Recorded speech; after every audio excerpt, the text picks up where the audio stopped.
কয়েকদিন থেকে ভাবছিলাম যে বাইরে যাব, কিন্তু যেটা প্ল্যান করে বের হয়েছিলাম মানে যে জিনিসটা কেনার জন্য শপিংয়ে যাই সেই জিনিসটাই আমাদের কেনা হয়নি। এমনিতে আমার সব কিছুই ভালো লাগে, শুধু ভালো লাগে না একটা জিনিস, সেটা হচ্ছে রাস্তাঘাটের জ্যাম। রিক্সা নিয়ে গেলে জ্যাম, আবার হাটে গেলে হাঁটা যায় না, এত ভিড়, মানে কী যে অবস্থা একটা। তো আমরা শপিং টপিং করে ক্লান্ত অবস্থায় চলে গেছিলাম KFC-তে। দিয়ানা অবশ্য জেদও করছিল KFC-তে খেতে যাবে। একজনের নিউবর্ন বেবি হয়েছে, তো তাকে কিছু গিফট করতে হবে, সেজন্য কেনাকাটা করলাম। দিয়ানার জন্য ড্রেস কেনা হয়েছে, আমার জন্য কিছু মানে টুকটাক কিছু কিনলাম। তারপরে এই তো KFC-তে বসে আমি আর দিয়ানা খুব মজা করছিলাম। মজা মানে কি করব, টাইম পাস করছিলাম আর কি। দিয়ানার বাবা অর্ডার টর্ডার দিয়ে বসেছিল আর আমরা ছবি তোলা নিয়ে ব্যস্ত।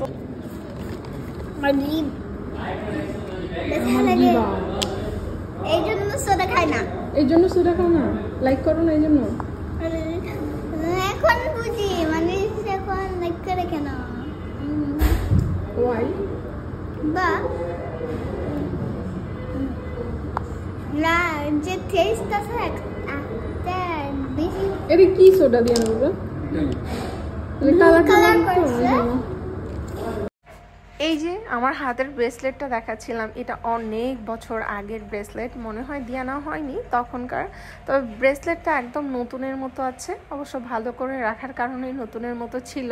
তো এটা আমার খুব পছন্দের একটা জিনিস, তো ভাবলাম যে ড্রেসটা পরেছি এটাও নতুন ড্রেস ছিল, তো এটার সাথে আবার ব্রেসলেটটা ভালোই ম্যাচিং হয়। কানের দুলটাও ম্যাচিং করেছি আজকে অনেকদিন পরে। এই হচ্ছে আমাদের শপিং। হ্যাঙ্গার থেকে কিছু কিনেছি, ওটা হচ্ছে গিফট অ্যাকচুয়ালি। বললাম না নিউবর্ন বেবির জন্য কিছু গিফট কিনেছি। আর আমার একটা হিডেন ট্যালেন্ট আছে, আপনারা মনে হয় জানেন না। আমি কিন্তু সেলাই মেশিনে টুকটাক নিজের কাপড় টাপড় এগুলো স্টিচ করতে পারি। তো ভাবলাম বসে থেকে কী লাভ, কিছু একটা করে টাইম পাস করলে নিজের মনটাও ভালো লাগে, আর ওই যে টাইম পাস হয়, আর মনে হয় যে নিজের মতো করে নিজের জন্য কিছু একটা করছি।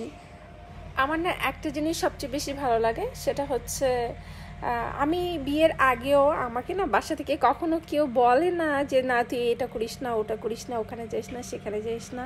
এবং বিয়ের পরেও আমার একটা খুব ভালো জিনিস হয়েছে যে দিয়ানার বাবা আমাকে অনেক সাপোর্ট করে সব কিছু করার জন্য। আমি যাই করি না কেন, অবশ্য সেটা যদি ভালো হয় তাহলে অবশ্যই সাপোর্ট করে সে আমাকে। মাঝে মাঝে তো আমি ভিডিও করতে ভুলে যাই, মানে যেহেতু ব্লগিং খুব ওভাবে করি না, টুকটাক ভিডিও করি, মাঝে মাঝে আমি না ভিডিও করতে ভুলে যাই। হয়তো কোনো জায়গায় বেড়াতে গেছি অথবা কোনো রেস্টুরেন্ট বা কোথাও গেছি, মানে ভিডিও করার মতো প্লেস থাকলে দিয়ানার বাবা আমাকে মনে করায় দেয় যে তুমি তো এখন ভিডিও করলেই পারতা। বেশ কিছুক্ষণ বসার পরে আমাদের KFC-র যেগুলো অর্ডার দেওয়া হচ্ছিল সেগুলো আমাদের চলে আসছে। KFC মানে এই চিকেন ফ্রাই, দিয়ানা ওই চিকেন ফ্রাই খাওয়ার জন্যই আসে। তো এই যে ওর খাবার দাওয়া চলে আসছে, ও মজা করে খেয়েছে অবশ্য। রাতে এগুলো খাওয়ার পরে ও কিন্তু বাসায় গিয়ে ভাত খায়নি। আমি ভয়েস ওভার দিচ্ছি আর চিন্তা করছি যে দুপুরবেলায় এইসব খেলেই আমার কাছে ভালো, কারণ রাতের বেলা না আমি খুব বেশি একটা খেতে পছন্দ করি না, মানে বেশিরভাগ দিনই যাই হালকা পাতলা কিছু একটা খাই। এইরকম ভারী খাবার রাতের বেলা আমার খুব কম খাওয়া হয়। শপিং শেষ করে খাওয়া দাওয়া শেষ করে আমাদের রাত্রে আস্তে আস্তে 11টা বেজে গেছিলো। তো আজকে এ পর্যন্তই।